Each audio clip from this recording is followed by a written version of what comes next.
Buttler has shown brief glimpses. He belongs at the top of the order. They've lost key players. There's no Stokes, there's no Archer. But Shaun Pollock, the real crux for them will be something Pommie mentioned a moment ago, is about spending time out there and batting, not thinking you've got to score 50 of 12 balls. Not everyone does that. Their key players like Manan Vora in the middle, the young Indian batsmen, haven't fired. That has to change. Yeah, they haven't. And, when you talk about Vora, you talk about Dubey, you talk about Parag, you talk about Tewatia, we all know they can make contributions. I mean, the ability, we've seen it over the years gone by. But often it comes down to when you've had a good season and then you return for the next one, how do you live up to that expectation? How do you deal with the different responsibility that's thrown onto your shoulders? And they haven't been able to do it. I mean, there's the total runs, 35, 42, 30. In the space of 3 games, that's not enough. The 25 of 11, that might do a job. Or the 23 or 15, that might do a job. But they do need the middle order to fire, particularly now with all the injuries that have taken place. And I think we've seen it throughout the tournament as well. You can throw in other examples, someone like a Padikal, Ishan Kishan, Goodwat. They all struggled again for the first few games. And the reason is because you go home, you've had a good season, it's slaps on the back, it's high fives all around. And then you get to the start of the next season, you suddenly realize, hold on, I've actually got to do this job again. It's not a case. And that's why your consistent players, your international guys who just come in season after season and keep producing are so valuable, because the youngsters, they might find the magic formula for a month or two, but then they sort of forget what they did. And they have to go back to the basics, as Pommie said, and, really give themselves time to get in. And sometimes it can be the worst thing, can be the fact that it's a high-scoring ground, because they don't give themselves those 2 or 3 deliveries. They think, well, I've got to go. Everyone else is just whacking it. I've got to come in and go. And that's when they don't get themselves in and they don't get the kind of scores that they're after. I think it's about keeping faith. We're going to have a look at the teams in a moment. I'll stay with this for a moment, Pommie. A big example was Rituraj Gaikwad.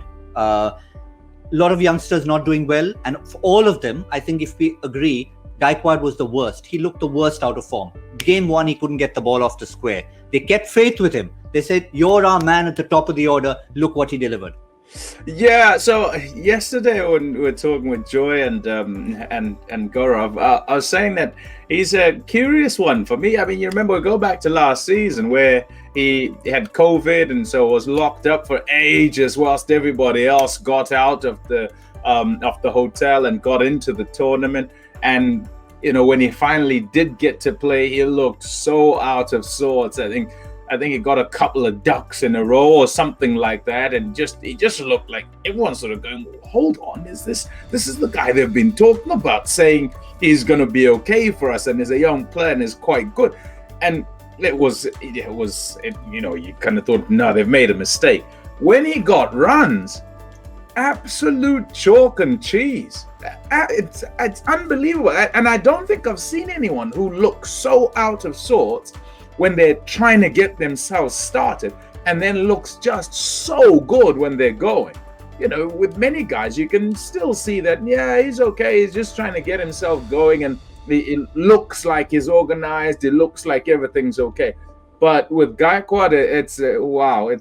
You have to know, and Chennai know this, right? They know how good he is. They've kept faith with him. 4 50s now? And when you look at those 50s, amazing innings. They're just art, touch, and power from a guy who's like this thin, is so little, and yet he smashes at miles as he did yesterday. So I think it's a blessing in disguise for Rajasthan that they don't have many to pick from. And yes, it's a curse that you might look at it and say, oh, it's a curse. We're our players. We don't have too many choices. But they have to stick with guys. And with the theme you're going on, I think it is important to stick with guys. What they must deal with, the young Indian players, is the pressure of expectation. But at least that pressure of expectation is somewhat alleviated by the fact that, well, you're actually going to play. Get it right. Get out there, do it, find a way. And they have to swim. There's no other way, no options.